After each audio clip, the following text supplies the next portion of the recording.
1 month. That's it. 1 month until the phone Google fans have been waiting for finally lands, and there is a lot riding on this one. The Pixel 10 series was genuinely good, so the question everyone's asking, can the 11 Pro actually top it, or is this where Google finally stumbles?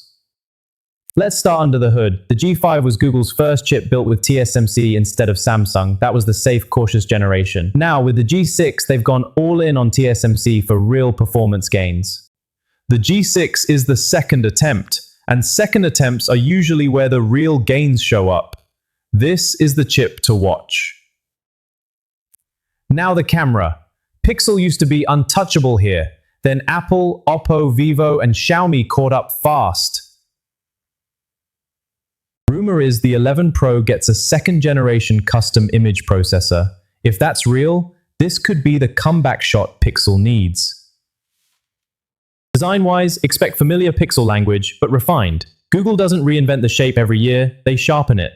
Take the screen for instance, using our reference at 6.4 inches with minimal bezels. One thing that needs to die, the 128GB base model. Samsung and Apple moved past it years ago. Word is 256 gigs becomes the new starting point. Honestly, overdue, but welcome. Now the part nobody wants to hear. A price increase looks likely. RAM and storage costs are up industry-wide. Google's a big enough company to absorb some of that cost. Whether they pass all of it to us, that's the real gamble. When your biggest rival starts copying your form factor, that's not an accident. That's proof you got it right. Big strategic shift this cycle. Google separated the Android software launch from the phone launch. This is Android 17. It's a bold move, and we're excited to see what it means for Pixel. That gave them time to patch real issues, widget bugs, connectivity problems, even a boot loop fix before the phone ever ships.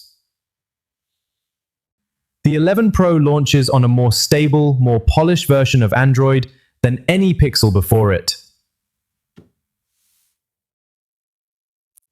The interface itself, Material 3 Expressive, is one of the smoothest mobile experiences out right now. That's not hype, that's daily use talking. On the business side, Pixel's been gaining ground, especially in Japan, where market share jumped in a big way. This chart shows the impressive upward trajectory. You'll hear people call Tensor a budget processor. That narrative gets repeated a lot more than it gets proven.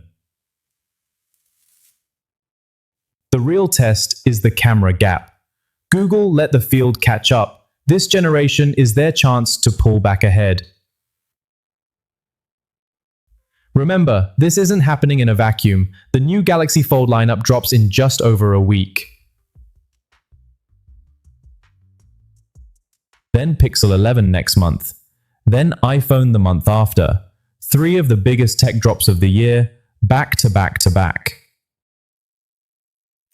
The Pro models are expected to hold at 16 gigs of RAM. That's not cheap to manufacture at scale. Here are the RAM specs side by side. The Pro's 16 gigs gives it a clear edge over the regular model's 12. So where does that leave the 11 Pro? Better chip, better camera hardware, more storage, more stable software. The trade-off is almost certainly going to be price. The question is whether the upgrades justify it. The camera upgrades look solid, but is that enough for the premium? We won't know everything until launch day. But based on what's leaking, this feels like the real jump, not just a spec bump. Samsung's new foldables are moving towards shorter, wider dimensions. Sound familiar? That's the original Pixel Fold shape. Using this reference phone, you can see Samsung is adopting the same form factor. It's a clear design convergence. 1 month out, new chip, new camera system, new storage floor, a foldable line that finally has the industry copying it. This is shaping up to be Pixel's biggest swing in years. I'll be tracking every leak between now and launch day.